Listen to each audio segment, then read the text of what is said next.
দমিয়ে রাখতে পারছে না বিশ্বমোড়ল আমেরিকা।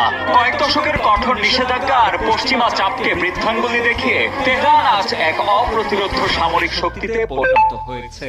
ইরানের মাটির শত শত ফুট গভীরে তৈরি করা বিশাল মিসাইল সিটি বা ভূগর্ভস্থ ক্ষেপণাস্ত্র শহরগুলো এখন পেন্টাগনের প্রধান মাথা ব্যথার কারণ। রাশিয়ার উন্নত রাডার ও আকাশ প্রতিরক্ষা প্রযুক্তি এবং চীনের কৌশলগত ও অর্থনৈতিক সহায়তায় ইরান তার ড্রোন ও ব্যালিস্টিক মিসাইল সক্ষমতাকে এমন এক পর্যায়ে নিয়ে গেছে যা মধ্যপ্রাচ্যে মার্কিন আধিপত্যকে সরাসরি চ্যালেঞ্জ জানাচ্ছে।